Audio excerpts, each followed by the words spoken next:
എല്ലാ ദിവ്യാത്മാക്കൾക്കും വിനീതമായ നമസ്കാരം. മനുഷ്യായുസ് എന്ന് പറയുന്നത് വളരെ തുച്ഛം മാത്രമല്ല, മെച്ചമേറിയതുമാണ്. ഏറ്റവും അമൂല്യമായ അവസരമാണ്. 84 ലക്ഷം തരം ജീവജാലങ്ങളിൽ ഒന്നാണ് മനുഷ്യൻ. ഈ മനുഷ്യ ശരീരം പോലെ അല്ല മറ്റു ശരീരങ്ങൾ. മറ്റു ശരീരങ്ങളിൽ ഇല്ലാത്ത പലതും മർത്യദേഹത്തിൽ നിക്ഷേപിച്ചിട്ടുണ്ട്. അതിനാൽ അത് കണ്ടെത്താതെ വെറും ഇന്ദ്രിയതലങ്ങളിൽ കൂടി ശബ്ദസ്പർശ രൂപരസഗന്ധങ്ങളെ മാത്രം അനുഭവിച്ചു കഴിഞ്ഞാൽ തന്നിൽ അന്തർലീനമായിരിക്കുന്ന ആ ശക്തിയെക്കുറിച്ച് അറിയുകയില്ല. അങ്ങനെ അറിയാതെയാണ് അമൂല്യമായ ജീവിതകാലം നഷ്ടപ്പെടുത്തുന്നത്.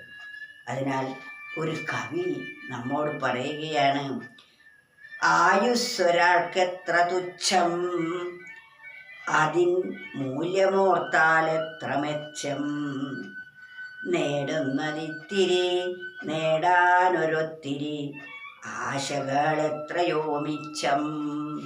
മനുഷ്യ ജീവിതത്തിൻ്റെ അവസ്ഥകളെ വരച്ചു കാണിക്കുന്ന ഒരു സുന്ദര ദൃശ്യമാണ് ഇതിലൂടെ നമുക്ക് കാണാൻ കഴിയുന്നത്. ആയുസ്സൊരാൾക്ക് എത്ര തുച്ഛം. ഒരു മനുഷ്യായുസ് എന്ന് പറയുന്നത് എത്ര കുറച്ച് മാത്രമേ ഉള്ളൂ. ഏറിയാൽ 100 കൊല്ലം എന്ന് പറയുന്നത് അത്ര സുദീർഘമല്ല.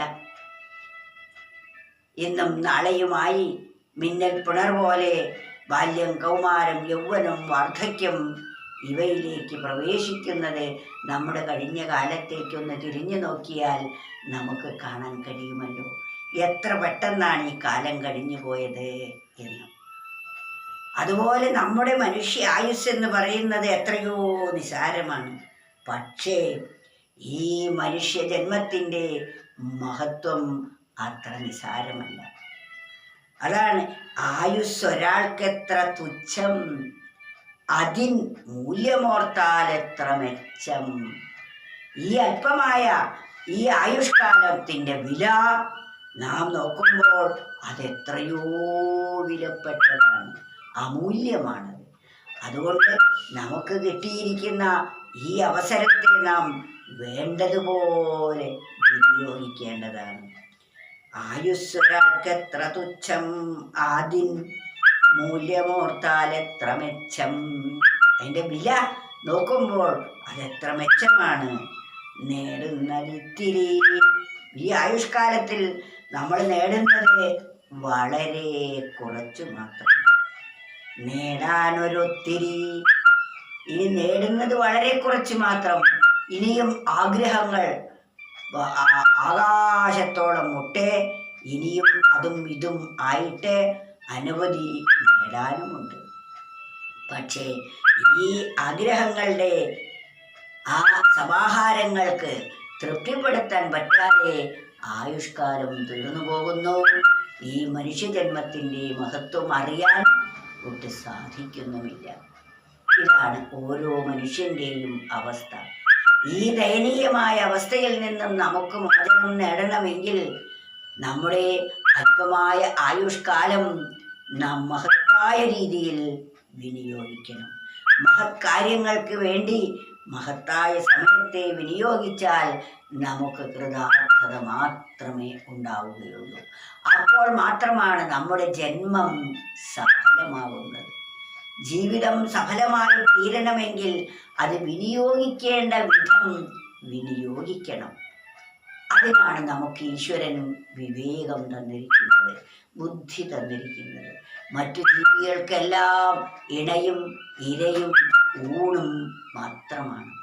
ഇര ഭക്ഷണത്തിനുള്ള വക, ഇണ അവരുടെ വംശം നിലനിർത്താൻ ഒരു ഇണ കൂടിയേ കഴിയൂ.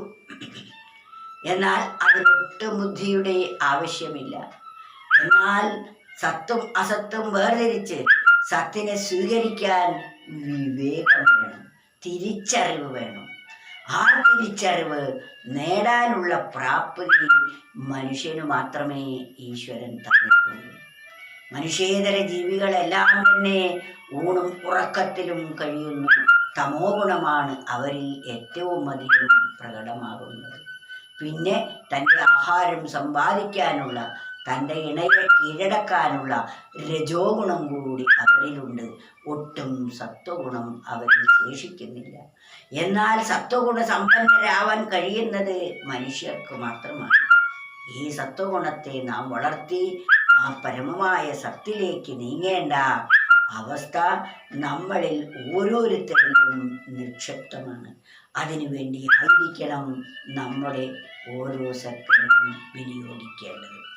ആയുസ്വരകെത്ര തുച്ഛം ആദിൻ മൂല്യമോർത്താലെത്ര മെച്ചം, നേടുന്നതിത്തിരി നേടാനൊരൊത്തിരി ആശകൾ എത്രയോ മിച്ചം.